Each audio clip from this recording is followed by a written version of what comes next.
Hello, everybody. Hey. Pretend we Yay. weren't just talking. I've seen you out here. Hello. Yes, and I want to say that Stephen got in this room before you, Leon. Yeah, well, you got to keep him. You got to leave him waiting. You see, then it builds up the anticipation. I was going to drop off and come back on a bit later here, but. Hello, Stephen. It's nice to meet you. My name is Lucy. Welcome to Big World Small Talk. Our fourth member of the team, Alex, will join us fashionably late in a minute. Oh, sorry, I'm late. But tell us about yourself. Where are you, darling? Me, right? I'm Stephen Youngson. I live in a small town called Wishaw, which is slap bang in the middle of Scotland, to be perfectly in the central belt of Scotland, to be honest. Yeah, right in there, halfway between like Glasgow, Edinburgh, kind of road. The me, but do you want to know more about me? And nobody ever wants to know anything about me. Yeah, as you as a comedian, what have you been up to at the moment? Have you been going to any real gigs? Yeah, I've been. Well, during this lockdown thing, I've ran a wee gig called Gig in Your House, which has been an open mic night that's ran every Tuesday for the entirety of the lockdown, essentially.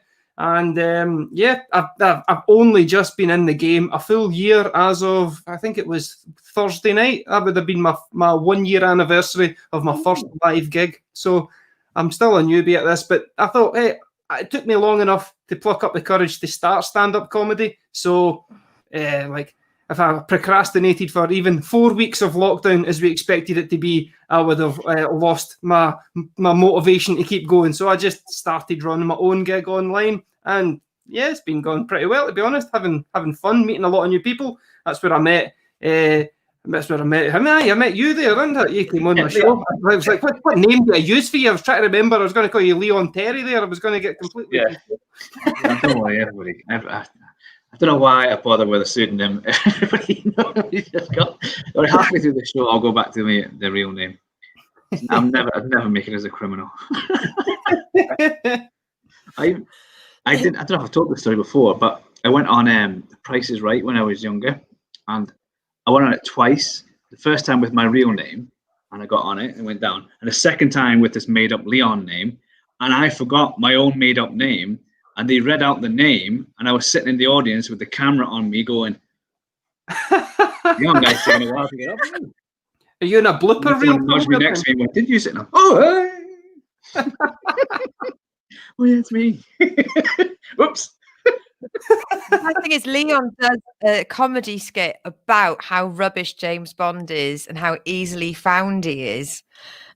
And yet he can't even remember his own stage name. At least I've never done it. At least I've never been like at a gig and they've said, and the next act is, and then I've been sort of sitting at the back going, oh, no. The young guy's taking a while. Sounds good. All the guys turned up. Yeah.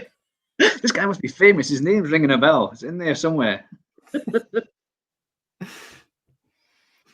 So have you done any real life gigs? Sorry, my internet did. I just had to change my internet provider because I live in Devon where internet is new. The devil. We've just picked up AOL. Have you guys got AOL dial-up? Did you get wee disc come through your door? Did you use it as a coaster and then put it in the machine? Was that bless down there? I log on and Joanna Lumley says you have email. Yeah, I have done real live gigs. I'd maybe only had about 6. I think I had 6 before lockdown, but I actually managed to do one 2 Sundays ago in a wee beer garden in East Kilbride Cricket Club, which was fantastic to get back out. It was a brilliant gig.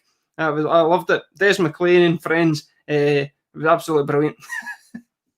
Wow. I can just now announce it, but we are doing a real gig with real people in a real place. We've booked it. So my friend, you might have seen her on the online mics, Donna Landy.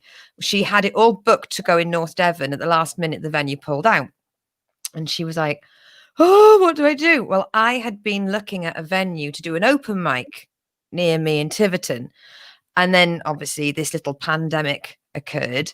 So I sort of put that on the back burner. So they've got this lovely sort of Phoenix night style social club. And you open a door and they've got this huge sort of dark wood, beautiful old built hall, which was like, I never looked at it properly because I was like, I was not going to put an open mic night in there. Maybe I'll put my bag in there. And now we can actually put on maybe 50 people because there's enough to have little tables and 2 meters between each table. It's sort of like booking a massive venue for a tiny comedy night. Yes. That's the thing, wasn't it? All these we kind of like, what would you call them, like ex-servicemen's clubs and all that had been shutting down over the last few years. Are like, they've been perfect venues for this pandemic. To get down to like the Royal Albert They're like, Hall, oh my god, that's amazing. Well done. There's so many people that are just like, I wouldn't. It's like, we're going to make sure they wear the face masks, that the seats aren't near. There's going to be no bookings of tables over 4. No, same households over different tables. We're going to be so massively stringent on everything that we do. Sort of like keep it light, but stay seated. If you need the toilet, put your hand up. So just to start us all off, put all your masks on because you might all die. If you do die at the end of this gig, please don't come back to us. We've tried our best to stop you from dying. Now let's have some good fun. Let's go. Hey. Don't drink the hand wash. Table service is provided. Love it. You're gonna have to have somebody coughing in the background though, just to keep a bit of an edge on the gig. Just somebody keeps coughing constantly.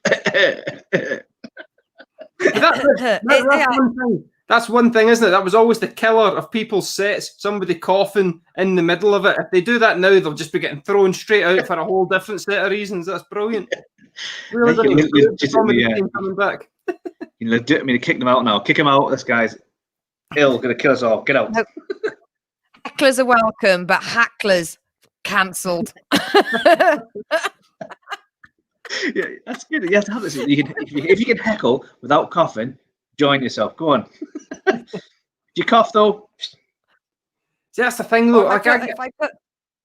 Before I go on stage, I get real nervous, right? Obviously, because it's a not natural thing. But my like nervous tick is I get a thing in my throat that I can't clear, and it's like this is the worst time to have that sort of tick. You're backstage, and it's just because I'm nervous. You know what I mean? I'm constantly just drinking water, trying not to cough. It's like it's a nightmare.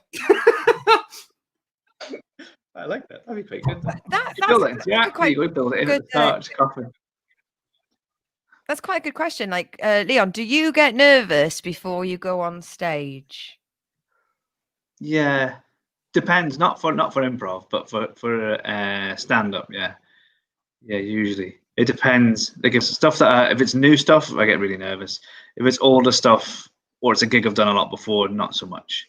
It depends. Like anything that's brand new, like a brand new gig or a brand new big bit in the set, then I get nervous because I never know how it's going to go. But if it's like older stuff or a place that I've played a lot, then not really. I go sort of psychopathic calm. I go very, very calm. Everything's fine. I do the gig and then I come off and I shake like a fucking leaf. Like, but that's fine. I know it's odd, but I'm fine with that, sister. If I'm gonna be nervous and shake, let's do it afterwards. I'm usually fine once I get the mic in my hand. It's the anticipation. Like my first gig I ever had. Like I was second on, right? It was in the stand in Glasgow. I put my name in for the Red Raw. You've probably heard of Red Raw in the stand clubs. It's the big open mic night. And I didn't know how to get into comedy any other way. It was the only thing I'd heard of at the time. And I was literally, there was a guy on stage who was very well known in the Glasgow scene, and he was opening the night, and I was on next, and I was standing in the wee hallway behind it. I had my hands over my eyes and my thumbs in my ears, just trying to remember my opening line. I was I've never been as nervous in my life before. But then whenever I'm like that way, I used to play in bands and stuff, right? So I was always nervous before I got on stage until I hit the first chord. You know what I mean? So when I got the mic, I was like, all right, I know what I'm doing now. I'm in the same as you, Lucy. When I came off stage, I was just like, just shaking with adrenaline. But like that, the 5 minutes on stage, perfectly fine. I acted, I'm very nervous still. I machine gunned my material like I've never spoke as fast in my entire life before. But but that I was fine when I was on stage. But the before and after, an absolute bag of nerves. Weird. I absolutely adore the stand in Glasgow. So well done for performing there. That is amazing. It was great fun, man. I was supposed to get a second gig. I got a call back to do my second attempt, and that was on the 31st of March, and everything shut on the 17th. So, to be honest, see, if I'm honest, it's probably a blessing in disguise, because I think I have well improved upon what I would have been like 6 months later then, you know what I mean, from my original first gig. Like, if I get a chance to go back again, it's completely different material, stuff that I've worked on now for about the past 7 months during lockdown. I'm much happier with my stuff now than I was even then. So it's like, I don't even do, I think, any of the joke. I think there's one joke from that original stuff that I still do. So it's glad that and in the hindsight, I was lucky that I didn't have to go and perform a shit version of my first rendition. You know what I mean? I would have rather there wasn't a pandemic, but I was also like, I would have made a cunt of it, to be honest. We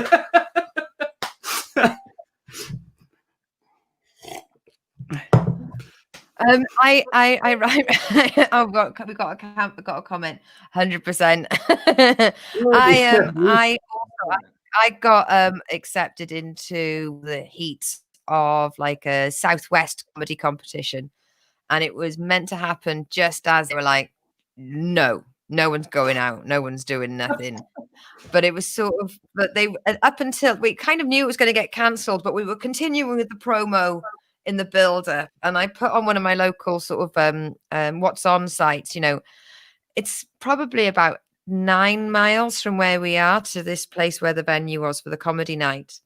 But in order to get there, you've got to cross the Devon-Somerset border. It's only 9 miles. And somebody put how irresponsible I was to encourage cross-border travel. and no, cross-border immigration. And I was like, isn't immigration when you want to get a job somewhere else? Like, I'm asking you to clap. I'm not paying you. I've been looking for someone to blame, but you know, now you're stepping forward. You've got to blame someone for all this. I was inciting it. I was like, can you come to my gig and cheer me on, please? I'm a local girl. Thanks. Like, no, you're trying to kill my entire family. Like, that's the response you're met with. Well, you are a super spreader, Lucy. You are patient zero. Just wanted to tell some truck jokes. Jokes. Right, we've just had word that Alex, unfortunately, has not been able to get out of work in time, because that's the problem when you're doing this comedy, because we are dealing with Malaysia and the UK and Michigan. I went time zone blind once trying to book a guest. She was like, what time am I coming on? I was like, I don't know. Sometimes. The American times are the worst, because they've got 2 times and they've got like an in-between time. And like I was trying to say, what time is it? Well, it's Eastern Standard Time, and then you've got Eastern Mean Time or something. I don't know. There's like 4 of them, and you're like, what time is it where you are? Look at the clock now. You tell what time it is there. I'll look at my clock, and we're done. That's exactly the way I need to do my gig in the house gigs when I get international acts, because Google is generally out by an hour. No matter what you do, if you Google like GMT to PST, it's always an hour out. I'm like, right, I've sent you this message at 2:30. What time is it where you get it? Because that's the only way it's going to work. I don't know. It doesn't make any sense. I know that if on Facebook, if there's an event, you click on it, it'll tell you what it is in your time. But I got used to that. So I clicked on it, but I didn't realize it hadn't added on. It had added on the hour, but I thought I'd be clever and I'd add on the hour because we just got into summertime. And I got a message because I'd signed up to an online comedy night in Switzerland. They're like, "Are you coming?" And I was like, "Yeah, no worries." They were like, "You're on next." What? There's me frantically running around the house, putting me sequins on, getting me props ready. Hello. I was doing some improv in America, and then I spent like 4 or 5 emails trying to get the time right, and then I got the wrong day. So, it was the day before, and I went, oops, sorry. Right, that's enough shenanigans and laughter. On with the game. So, Stephen, what happens is we have questions, random questions that we have written ourselves all the way through. Leon, do you want to show us? Oh, right, because Leon likes to bring a different. He usually has a little toy handbag, but today we're using a unicorn pencil case. Loving it. Penguins. Oh, it's penguins. Do you know what? I'm so sorry. Well, we'll do a couple of rounds of questions. And then at the very end, I don't know whether Leon's prepped you, but you get asked a very special question at the end. Right. He may have prepped you if he was professional. If he hasn't, he hasn't. I have this time. He did message me, but me and my absolute lack of professionalism cannot remember the question. I will. All right, Don't worry. It's fine. Doesn't require research. I've got it. It pops up on the screen. We're slick as fuck here, mate. Don't worry about it. So, or AKA, there's a woman involved. We've got it covered. So I'll go with the first question. Go on. Okay. Right. What is the best or worst Christmas tradition? Assuming that you follow that religion or have heard of it. I've heard of that religion. What's this, Christmas? I don't start know. not assuming, haven't you? Don't mean to offend. Steve's like, how dare you? If you can offend me, you'd be doing very, very well. I don't know. Well, it's a tradition in my house now between me and my wife, but no one else will have this tradition. What we do is we don't really buy each other any normal present. We set a budget of 10 quid generally, and we try and buy each other the shittest present that we could get for 10 quid. Now, this has the first one I got my wife. Oh, I can even show you, right? This one, right? These are falling off. Like this. He's talking about it. I like this. Year, my wife got me a mask, right? Like a kind of alien mask, but she took a picture of that and put it on a t-shirt so that like her wearing it so that I could tell people that I haven't met before, that's my wife, right? So that was the first thing she got me. I bought her this Labyrinth fridge magnet. Nice. It's a really strong magnet. It can hold 3 or 4 pictures onto the fridge, which is really good for when the kids bring things home from the school. The second year, she bought me a pair of Larry David socks, right? So I picked a pair of socks with Larry David's face on it, and I bought her this Labyrinth fridge magnet. She's not even a fan of Labyrinth, right? That's the whole thing. We watched it one time years and years ago, but I thought that's fucking terrible. I mean, look at that. That actually cost me £9.99. That's fucking terrible. Look how thick that is. Right? That's hardcore. This also spilled over into last year's anniversary, right? We didn't do it this year because it was a 10-year anniversary, but last year I bought her a massive candle that was it was like a geometric gold pineapple, right? I managed to get that for $9.99 out of my local chemist, and she got me a what do you call them? Danny DeVito Mandela colouring in book. That was what we had for our anniversary last year. So that's our Christmas tradition. I don't think anybody else follows it, but we follow it religiously. That's amazing. Follow it like religiously. I'm going to say the worst Christmas tradition in our house is every year, my mother buys a large Christmas pudding. We get absolutely stuffed to pieces on Christmas dinner. Within 5 minutes of leaving the table, sitting down, and there's like gravy coming out of your eyes. You're so fucking full. Your blood type is stuffing. And then she goes, "So, does anybody want any Christmas pudding?" At which point you cry. You cry at the idea of even just trying to force Christmas pudding through the gaps in your teeth. And then it never gets used. We have now got 3 Christmas puddings in the cupboard. And those fuckers, you can survive a nuclear holocaust on that. Those do not go out of date. They just keep. She could just use the one from last year. If anything, it's probably marinated in the brandy more. But no, each year we're just building this collection of fucking Christmas puddings that no fucker has eaten. What about you, Leon? If I bet there's got to be something in Malaysia, like, I don't know, kill a monkey or something. I like the monkeys. No, I suppose, what is it? So we usually go back to the UK for Christmas. So it's for me, it's just traditionally the little one getting up far too early. I just can't do with the middle of the morning, 4 a.m. business. Like, it's just, I just hate the whole, because then you're up so early in the morning, you just cannot get it together for the rest of the day. And then you have she's up too early, and then you're up early, and then at some point you start drinking, which makes you even more tired. Then you eat tons of food, then you're even more tired. And then you want to go to bed at like 3 in the afternoon or something. Queen gone. That's it. So that's what kills me. That's my only Christmas thing. I need a way of figuring that out of keeping the rest longer, which I've not yet figured out. I don't think it's possible, actually. But people, I mean, it's a child's internal body clock on Christmas Day. You can't trick it. You can't lock it in a room. It's like they will beat through wooden paneled doors. They are animals on Christmas Day. They're just like, they wake up, do a line of sugar, and then they're just like, Christmas! Yeah! It's just nuts. Everything's crazy nuts. Yeah. Can't be doing that. No, that's it. That's my only one.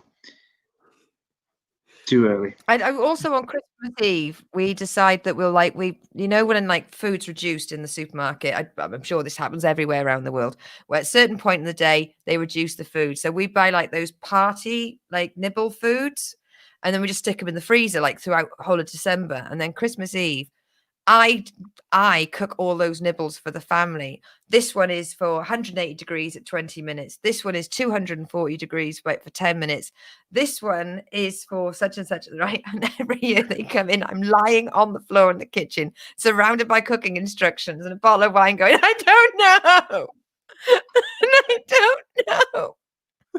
It's all a mess. It's all a mess.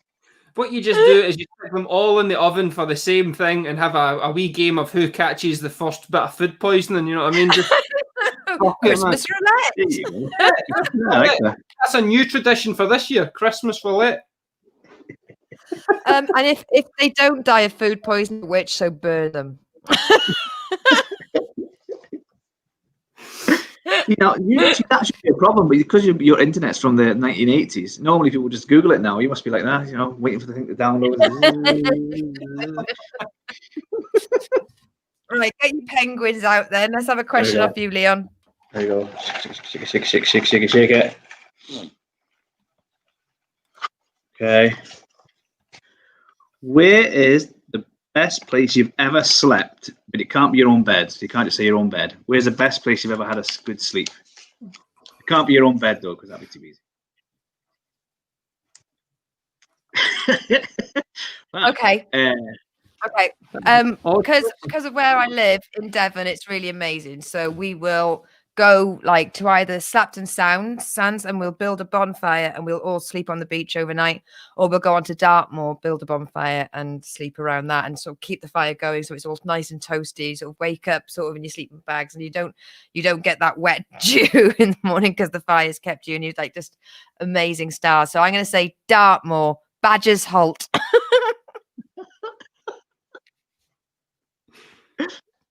You going to go next, Stephen?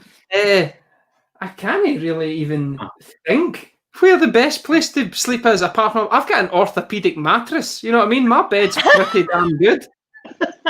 Like I'm not gonna.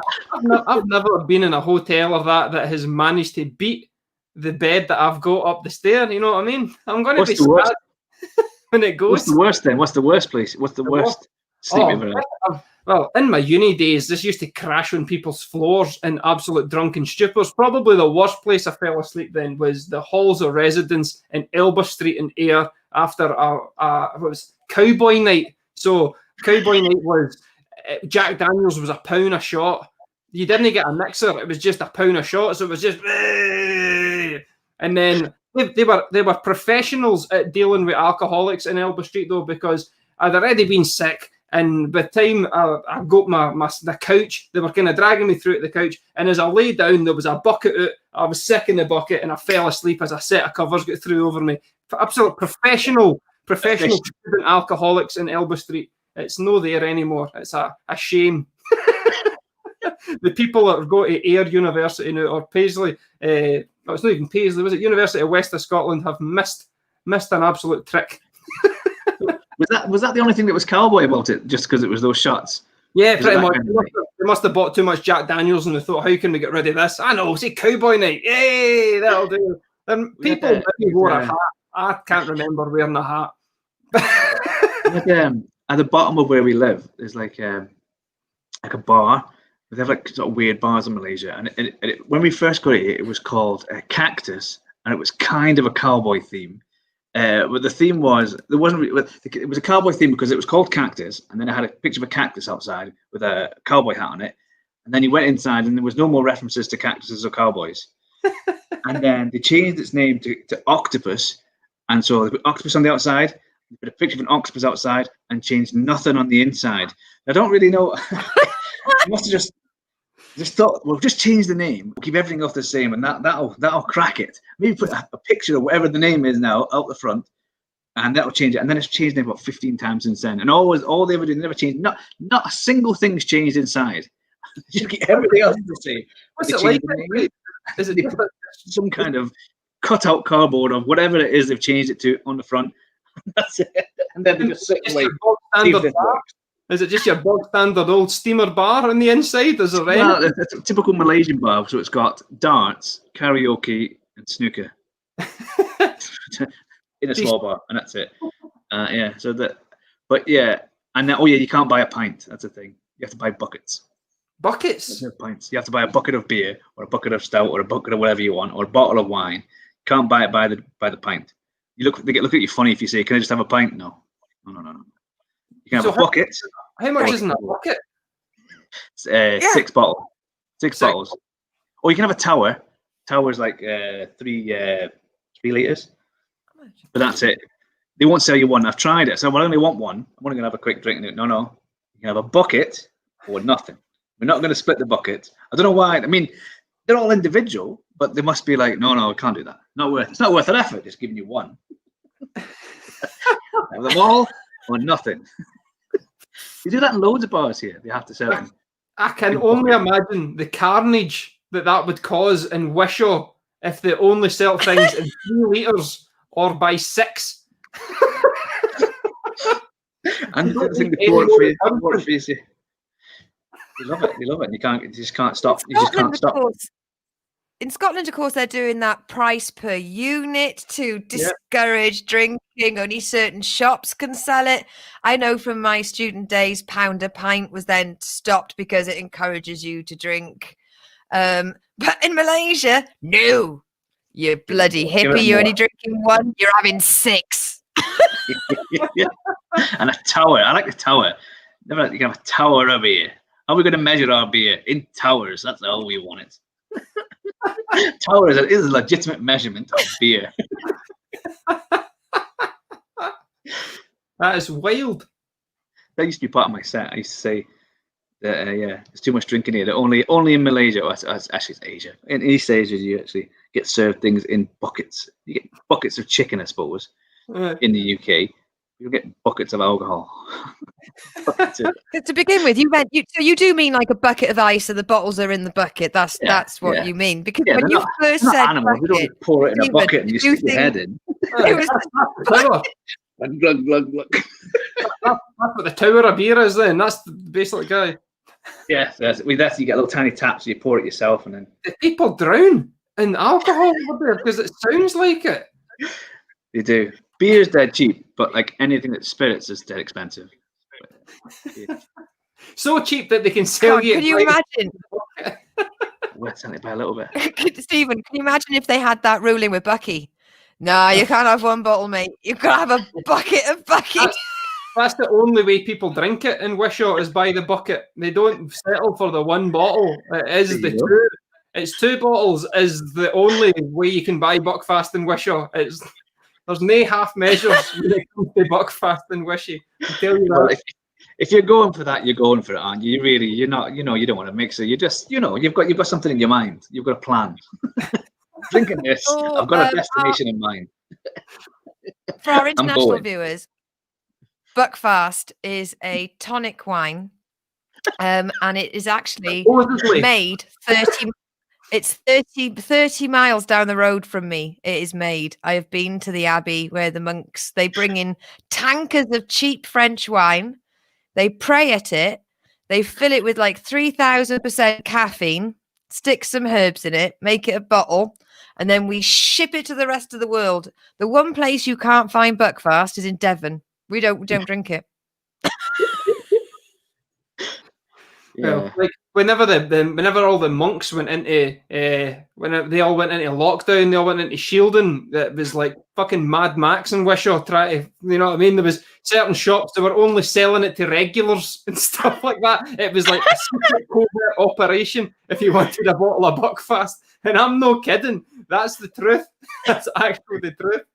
Like some people would go to a shop and they go, any Buckfast? No. And then another guy would come in and they'd take it out for the bottom of the counter and stick it on it for them. No joke.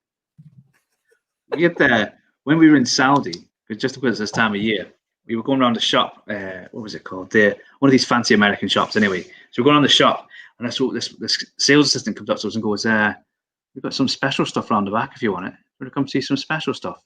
I'm like, "Oh, what special stuff now?" So like just in the middle of a normal shop, go around the back, and they have this special illegal stuff. It was Halloween costumes. Because Halloween's illegal. So it was like, come in here, we've got a witch. You want to buy a witch? You want to buy a witch? Witch costume? Very good. Do a good price for your witch costume. But don't tell anybody. It was all illegal. So that was all illegal. So it was like, you had to go around the back if you want a Halloween costume and sort of smuggle it out and promise you wouldn't put all the labels off. It was like, you had to promise you wouldn't tell where you got this witch costume. It's the same with Christmas trees. You have to buy illegal Christmas trees because they're banned. So you have to go see a person and go, got any trees? Got any stuff and green stuff? Like Stephen was saying, where do you wear it? If you've bought it, where do you wear it? Do you just have to go inside and have private parties? Yeah, private Halloween parties. Oh yeah. All very secret. Yeah. If you go out like dressed as a witch, guns in the supermarket. Yeah, well, it's all illegal. You got to know the right places. You got to go and come back. Same with Christmas. You can't put tinsel out on display. It's all going to be hidden inside. Hidden illegal tinsel. We'll have to call it something else. Well, that's not tinsel. No, this is sparkly rope. It was good though. It was it. So yeah, I got a special offer. We must have looked like we were able to be a bit hard. We could deal with it. We could keep it secret. We're gonna have that witch's costume. What's the sentence for being caught in possession of an illegal Halloween outfit? Then what's this? That's probably what makes it so scary. You see, if you were scared of Halloween before, you are now. There, you know what I mean. Someone knocks on your door. You're not worried what trick or treat is. You think it's the police.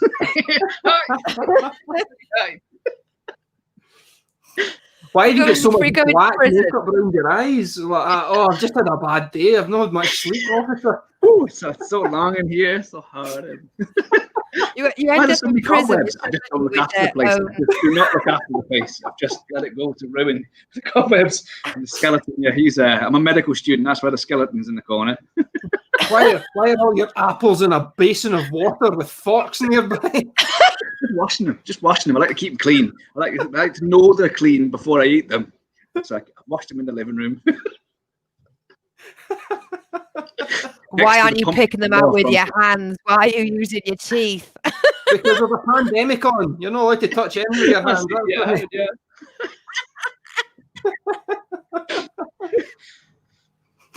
Nothing to see here, officer. Nothing to see here. Oh dear. That's I hate wild. to bring you this, but Leon, where's the worst place you slept? On top of a hedge. That's the worst place. Or the best place I've slept on top of a hedge. That was a good night. So I was trying to get home. Drunk. Hedges are just the perfect sort of flat surface. Kind of a little bit spiky, but when you've had a few drinks, it doesn't matter. Jump on top of the hedge. That was one of my best and worst nights because I got woke up at 6 a.m. when somebody was going to work. I was on the hedge. There's a guy with an Wow, illegal like to Halloween Oh, there he is. profile picture. Yep. There he is. Don't wear that in Malaysia, but He's getting it, yeah. Look, I might grass him up. Where are you now? You do that. Lessen me He's sentence not if I going to tell grass on us where somebody he's else. from now. I negotiate my way out Right. of prison. See, I've got this other guy. Not only is he, factor that as another thing. Not only is he breaking Halloween, he's playing music. And that's illegal as well. So there you go. Double All right, double this one. whammy. Next question. Go This on. is from the first time we even did questions because I used to print them out. Now I write them out. When was the last time you danced? when was the last time I danced? Dance. Like with purpose or just for Like you didn't even realise it. intent? Aye. What's going on? I What's can't that? quite remember. I need to think about that. I'm quite a mover and a shaker. You know what I mean? I dance around all the time. I don't need much. When was the last time you threw some shapes? Probably when I was painting the other day. I had the tunes blasting and I was probably getting a good jive to it. I don't know if it was really that. You can't really. I'm into like heavy metal and skate punk. I can't really have a one-man circle pit, but I don't know if that really counts. So the painting and decorating was an absolute mess. You know, it was just all over the floor with me running in a circle. But I can't actually remember the last time I really danced. That was like I know I danced at my wedding, but I must have danced in the past 10 years. You know what I mean? Have I been to Oh, you're doing that. probably somebody else's wedding? Probably somebody else's wedding. I can't remember. I think That probably means I was Probably drinking. So it's got to be at least 3.5 years ago because I don't drink anymore. So and I don't think I've ever danced sober. So probably over 3.5 years ago for the more accurate answer. You need to fix that. You need to change that. Toot sweet. This I don't know. Like I'm trying to think. No, I can't think of a time I have danced in the past 3.5 years. Is that sad? I don't know. I dance around the kitchen whenever I'm listening to the tunes, but I don't really like none of that. You know what I mean? I'm not like take my lead. If you've been affected by Stephen's story, please. if you feel the beat has taken you, phone the number. Are you like really below. Stephen? Have you not danced? Stephen hasn't danced for 15 years. If you can help Just Stephen. £5 a week. People didn't call it dancing there either. They were like, "What is that man? Is he possessed by the devil himself?" Like, I used to throw some serious shapes when I was in my alcoholic stage. I was not really an alcoholic. As much as you can be in Wishaw, it's like functional alcoholic where you just bounce around steaming most of the time, you know what I mean? But like nobody really bats an eyelid because that's the norm, you know what I mean? So when did you What about you, Leon? I'm trying to think. I think that when was the last time I danced? See, now that I'm thinking about when the last time I danced, I was probably dancing in drag somewhere. Because did I dance that last time?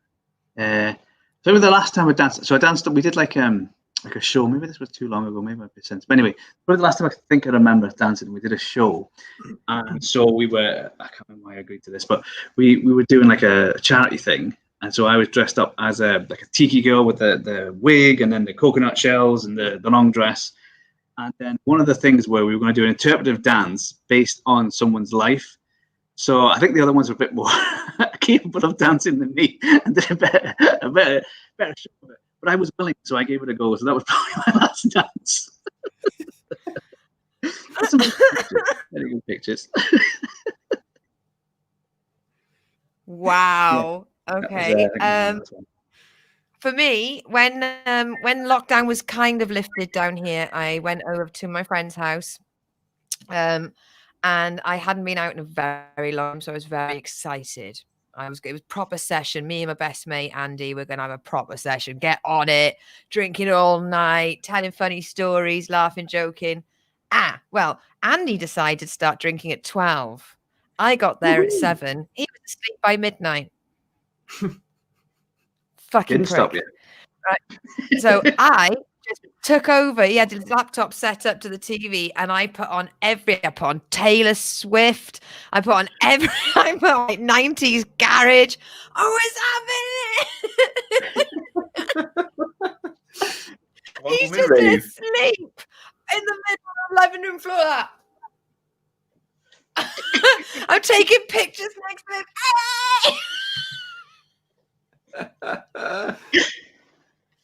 I like it. That's the way you gotta be like. Well, you know, just because people drop out doesn't mean you gotta stop.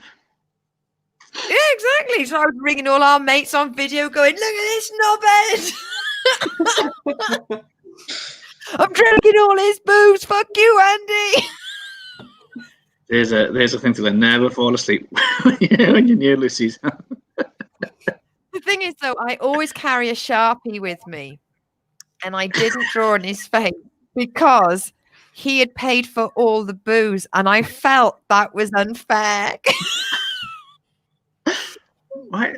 At least he had the conscience. If I had taken my own booze, he'd have woken up looking like, is it Evander Holyfield or Mike Tyson? I quite like the bit of information that you take your Sharpie everywhere. What is that come in a lot of use over the years? As you wanted to do that. I mean, I don't know whether it's because I'm a serial killer underneath, but I've always got like cable ties, mallet, you know, some sort of lights. I've always got something in the boot of my car, and in my handbag, I've always got a Swiss Army knife and a Sharpie. Because when you work festivals, when you're an event worker, you're ready for anything. Oh my God, yeah. Yeah. She goes, "Have you got a pen?" You go, "No, I've got a Sharpie. Thank you very much." Never coming up. I was more prepared. Sometimes I even carry ones that aren't Sharpies in case people want to borrow them, because I don't trust people to use my Sharpies. They can use the Asda ones. In a previous life, when I was younger, I did a little bit of work with the police and things, and I was on this this guy came in and he was like paranoid, and so I had to sit and watch him and make sure he didn't hurt himself. And so he had 3 things in his possession. He had a car, he had his house keys, he had like laxatives, like a bottle of laxatives, and then I think he had a pen as well or something like that. He had these 3 things, and he was going on about like people trying to kill him, and he wanted to kill himself, and he goes, "I'm going to kill myself." And he was looking around. He only had these 3 things, and he goes, "I'm going to kill myself. I'm going to take all these pills. Would that kill myself?" I went, "Well, a bottle of laxatives might kill you, but it's a hell of a way to go. I mean, Christ almighty. You can give it a go. Take some time, but Jesus. You're stabbing yourself with a pen." Gee. Imagine that in the obituaries. Local man shits himself to death. That's fucking grim, isn't it?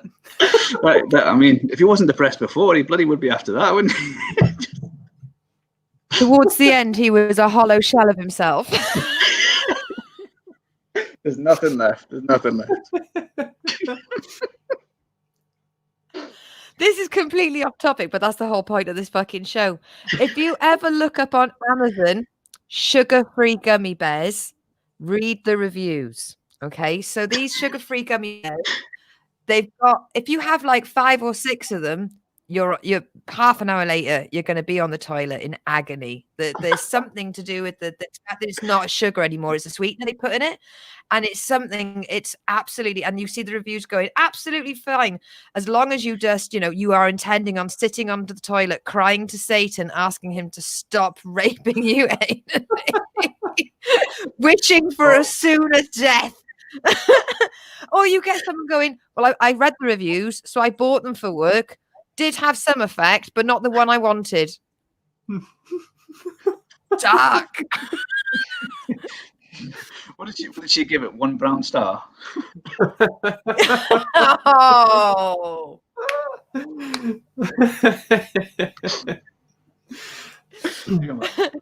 Right, get your pencil case out, Leo. Let's have another question. Okay. Let's see where this one takes us.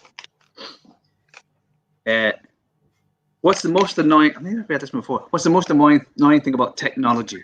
What's the most annoying thing about technology? For me, the most annoying thing about internet. Well, your internet, yeah. I thought you were going to say delayed responses on the internet. Mr. Stephen's going to say his thing.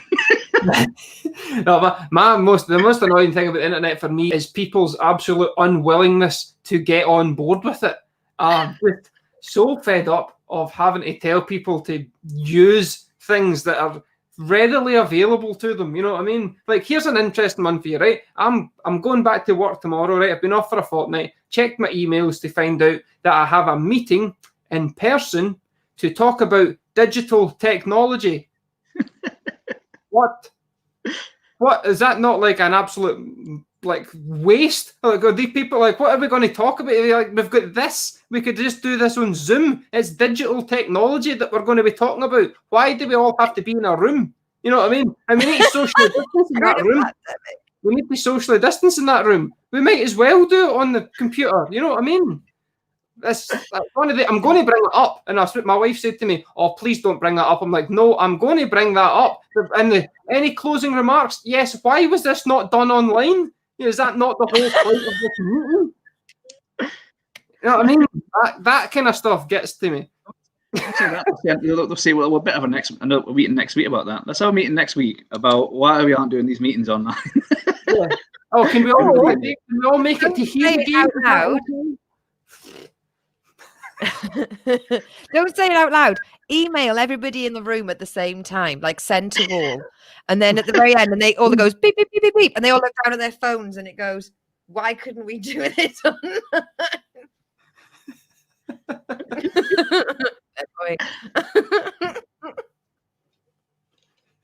For me as well, I have to say, passwords now for me, technology, it's just... It's passwords are about keeping me out, not other people out. If you've ever signed up to a Twitch account, they want a capital letter. It's got to be over 8 numbers. You need to have some sort of special character and a number. And I'm like, I don't know if I'm not going to remember that. I have to write it down, which is defeating the point of security. If I've got to write down. My Twitch password is.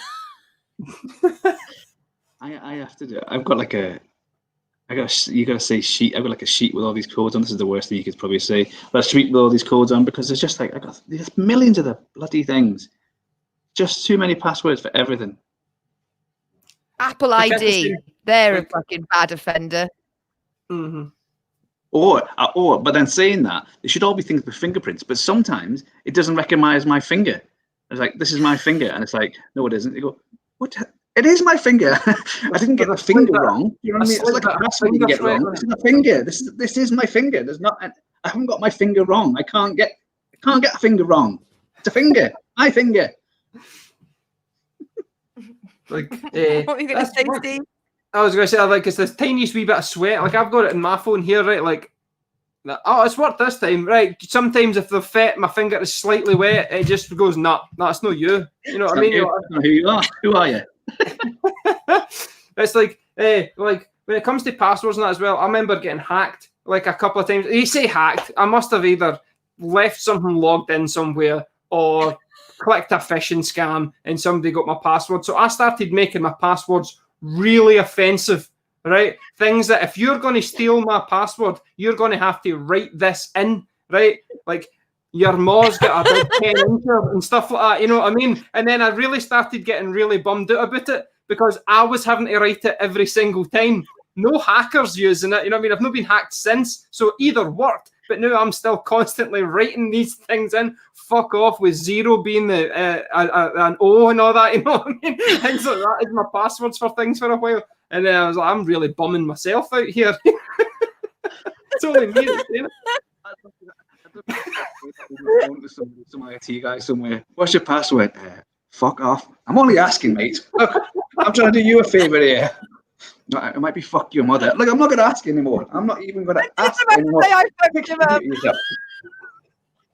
Like, well, honestly, an honest to God interaction happened with that because I'd used fuck off so many times with zero being the thingy that one website I was using said you can't have repeating characters. So I wrote my password for that is suck your ma's dick 12, and it was accepted. I was like, well, now I'm typing that every single time I want to use this account. Good one. Nice. Oh, I've got another one about that, right? This is a true story, right? This is a true story about emails and passwords, right? SAS, right? See, the Students' Awards Agency for Scotland, right? I made my account and used my email address, which I'll get to in a second, and I had to put in a password. So I put in the password I used for everything. So whenever it asked you then the question, they give a question to help you jog your memory so that you will remember your password, I wrote something in there derogatory, right? So flash forward to the second year of uni and I have to log into SAS and it's not accepting my password and it locks me out the account. Here is the phone number to call to reinstate your account. So I phone it up and a wee old lady comes on the phone. Hello, right? You know, I'm like, right, my password's not working. Okay, is your email address bighairymmonkey58@btopenworld.com? Because obviously I had the same password or email address since I was about 12, right? And we've got something on the account here to try and jog your memory. It says, if you don't know this, then you are a fanny. Yes, but it's not accepting my password, right? Okay, I'll reinstate that, right? And then I was like, for God's sake. Then see, like 10 years later, I became a mature student, right? So I was doing a degree for my job. So when I signed into SAS, right, the guy on the phone was like, I've seen some, and I recount that story to him, and the guy is dying laughing. They still had that on my account. They still had my Big Hairy Monkey, my old past email address, right? Why I used that to get into university, I'll never fucking know, right? I never just made Stephen Youngson. I made that then, right? You know what I mean? I'm like, right, fuck it, make my actual email address, right? And on my account, it still said, if you don't know this, you are a fanny. Yep, that happened. Yeah, because you get those, don't you? People get those like crazy like email names, and they have to go apply for jobs and stuff like that. But that's the thing. The thing is, though, Big Hairy Monkey was taken. I had Big Hairy Monkey 58. Monkeys out there. 57 fuckers before me put Big Hairy Monkey as their email address on BT alone. That wasn't Hotmail with the whole world. That's just the UK. First that came to the mind. First thing. Are you one of the other 58 hairy monkeys? Get in touch with the show. You've been affected by this hairy monkey story. I'm glad I don't use that email address anymore. I'm quite happy to burn that on the internet there because that's the truth. We've got a comment from one of our viewers that says, I also had an angry customer call me and say her wireless router wasn't working. I asked if she'd plugged it into the mains and phone line set it up. She replied, I thought it was wireless. Oh, yes. It is. Less.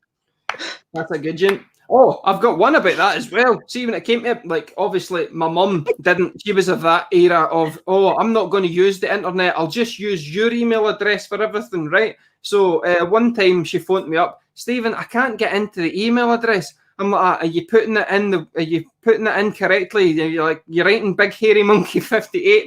I know what your email address is, but I'm hitting return and it's saying domain is not accepted. I'm like, Mum, where are you writing this? Oh, just in that wee bar at the top and your password. Oh, great. So you're essentially Googling my email address and password.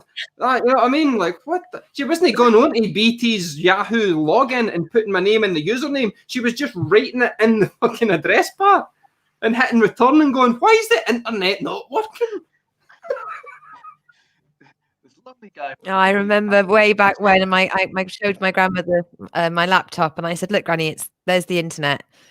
And she went, oh, right. I said, so imagine every library every book in that library available to you. Like I no, I said I want to break into a song. I can show you the world.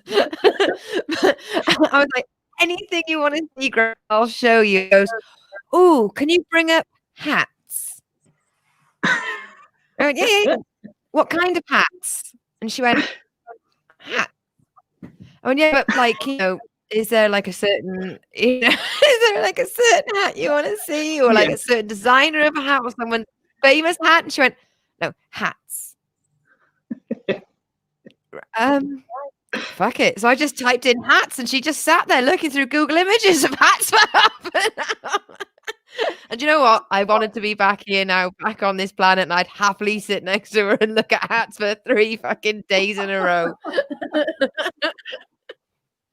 The weirdest thing is when you type in something on Google and there's like no results, and you're like, that can't be right. Can't be no. There can't be nothing. This whatever I've written is the first time it's ever been written. That cannot be right. That's Dave Gorman, a British comedian. Dave Gorman did that, and I think it's called a Google Wang or something. There's a name for it, and he did an entire series based about not having any search engines. I mean, God bless Dave. He is a trier. My personal favorite is where he just traveled the world looking for other Dave Gormans. It's a bit narcissistic, Yeah.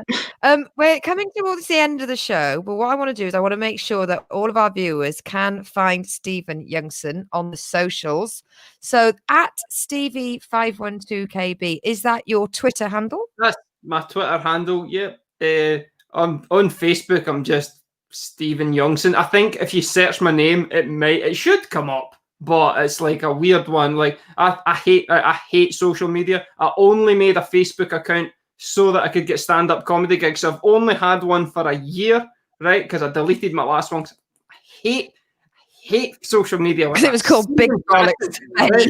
And so my name comes up, like I just put in my name, Stephen, and then it said, what's your second name? I'm like, I'm not giving you my second name. So my name is, like, my actual handle is Stephen Null. But my real name you should find me with my real name. I was like, this is a fucking riot. I honestly hate social media. I've got an Instagram account, and my Instagram, well, I'll tell you, my Facebook account reads, I only made an account to get comedy gigs and sell stuff on Marketplace. And my Instagram page says, I only made this to get a comedy gig in Minecraft. And that's the proof, because it was an American company, an American comedy company were doing a gig in Minecraft. I'm like, I am doing that gig. How do I get it? Oh, you need to contact us on Instagram. Well, it's the only time I'm going to use it, so it's all there. Yep, that's me. We can't let you leave. We can't let you leave without asking you the guest question. So, Stephen, I'm going to read you out the question, okay? No other information, just the question. Whatever you want to add, whatever decides rules, it's all in your own head now. All right. So, if you were given the choice, what would you choose between a magic carpet or a flying horse? Now, when we're talking magic carpet, is this just like your Aladdin style magic carpet? It flies, like, and stuff like that? Because we're not helping you. It's whatever you want it to be. I'm a pretty low maintenance kind of person, right? I'm taking a flying carpet over a flying horse because I'm not having to deal with, like, although maybe having a flying horse might be quite good fun, because if you could fly over people's houses that you don't really like and carpet bomb them with your horse's manure, but then if I really wanted to do that, I would just take it on the flying carpet and then just throw it at them, I suppose. But like, I think from a accuracy of this, the horse just wouldn't be accurate enough. Roof tile. For the sheer accuracy of that venture alone, I think I would take the flying carpet. Also, like, just low maintenance, you know what I mean? Like, you shake it out, you know what I mean? You don't have to feed it, you don't have to clap it, and just get kicked by it inadvertently, you know what I mean? Like, probably got a bit of a temperament. It's probably a bit of a diva. A flying horse is probably a high maintenance animal that I could not be bothered with, if I'm perfectly honest. You know what I mean? Like, oh, look at me, I can fly. You know what I mean? Like, no, give me that carpet. I'll take the flying carpet, thank you. I'd love to see you when you go up to see the horse and you go, don't give me any of that shit today. Don't give me any of that. I know shit. I've only got you for one reason. Like, do you think you're something? You're staying in Wishy now, flying horse. What do you think of that? All right, nobody cares if you can fly. All right, get the fucking Buckfast in. Right, magic carpet. Oh, that's amazing. I remember we had one guest, Ramon, Garu from Malaysia. And the first question he had was, does the magic carpet have a personality? Whereas you went straight in with that flying horse. He's got a right fucking attitude. Oh, it would. It really would, wouldn't it? You could imagine. I mean, flying horse might be quite good in a patriotic Scottish way if I could like stick a cone on its head so it looks like a unicorn for the national animal, but still, no, I'm not having it. I would not get on with a flying horse. Me and flying horses, no, they don't mix. Give me the carpet. Have a wee lie down in the carpet as well. It'd probably be a more comfortable place to sleep than that bed or that couch bed in Elba Street that I fell asleep on. You know what I mean? I would never have to crash on a seat. Like, I could float above the thingy, and you could sleep outside. I've no thought enough about this. Flying carpets, they are a fucking brilliant invention, aren't they? I really wish that was a real thing. Eco-friendly, you know what I mean? Good for the environment. You're not putting any harmful things. You can go wherever you want. You could maybe upgrade it to be a wee bit faster than your usual one. You know what I mean? I'm all in on flying carpets, man. Solve the congestion problem. It's fucking great idea. You could have go faster fringing. Yeah, I wee stripes on it. A wee flame pattern up the side of it. Sound system. That's an indicator. The task could go left, right, left, brake. Get a sound system in it. Hydraulics to get it bouncing. Aye.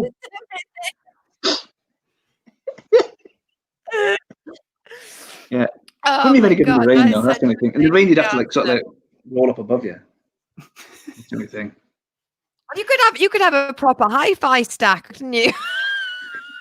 Yeah, this is a flying rug now. This isn't a flying carpet. This is, unless it's depends how big the room is that was carpeted. Is this a rug carpet, or is this just like somebody's somebody's putting laminate flooring down and they've just lifted a carpet and they've fired it out and I'm stealing it. Oh, hey. Yeah, that'd be useful. That'd be so good for hoovering. You could just like get the carpet to lift everything up and then hoover underneath it, and then down you go. Whistle, the carpet lifts up, goes outside, shakes itself off, comes and relays itself. I mean, I think I could put up a bit of a diva flying carpet, you know, like the one in Aladdin, had a bit of swagger, didn't it? It was like, with a horse. No putting up with that for a horse. Oh, you're nothing special, you're a horse bastard. I never told you this horse, but I've got 4 other flying horses around the back. You couldn't fly. If you had a flying horse in Wishy, you would just be like, oh my God, who does he think he is? You know what I mean? He thinks he's better than us. You're sitting here with our carpets. He's in a fucking horse. Yeah. The thing is, if you had a flying horse in Wishing, you would be better than everyone else. That's how that works. But if you had a flying carpet, you'd be better than everybody else everywhere as well. You know what I mean? Where you're from, probably just having a carpet's probably pretty impressive. A lot of carpets flying out of windows.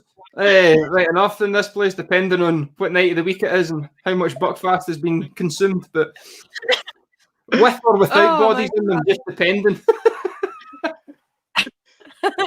I want to thank you so much for being absolutely amazing guest on Big Will Small Talk. I want to thank Leon for waiting to the last minute to offend our guest. Okay, I'm oh, dear. You've done that joke halfway and you just fucked off. Air travel's knackered. Unless he's got a flying horse, a flying carpet, I'm fine. Thanks for having me. I've had a great time. This has been a good laugh. Thanks for having me on. I really enjoy this show. Your carpet's on its way. It's self-delivery. So if you hear something knocking on your door, it'll be the carpet.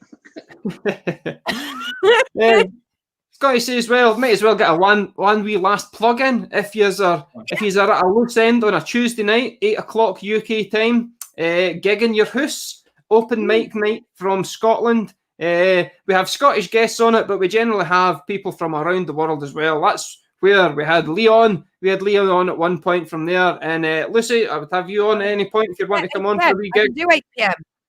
Yes, I'd love to. Cool. Give me a shout and I'll get you on one of the gigs. And It's a really good gig. Loads of fun when I was on it. Good fun. It's good fun. We have a laugh. We do it on StreamYard. We stream it on Twitch. And as I said, it's been going. I think it's been going since the lockdown happened. I think the lockdown actually officially happened on the Thursday or the Friday, and we were on that Tuesday. And we've been on nearly every single week since. I think there's maybe 5 weeks overall in lockdown that we haven't managed to do for one reason or another. So we've been running a long time now. So it's a good laugh. I enjoyed it. Really good gig. I really liked it. It was real fun. You should go on feel free as well to go on the Big World Small Talk Facebook page and put all the details for your gig for all our followers. And then also if you tweet but include the hashtag the at our handle, which is Big World Comedy, then we'll retweet it and get the word out for you as well that way. But thank you so much for being an amazing guest. If you boys can just stay on for a little bit, I'm going to end the stream, but I want to say thank you to everybody for watching. Thanks of you that joined in on the chat. Don't be shy. Give us a share.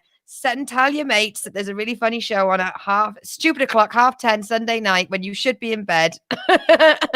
You can watch it in bed. You haven't got to comment, just as you're in bed, But yeah, please spread the word, tell your friends, and we hope to see you all again next week for Big World Small Talk at 10:30. Bye, everybody. See you. Bye.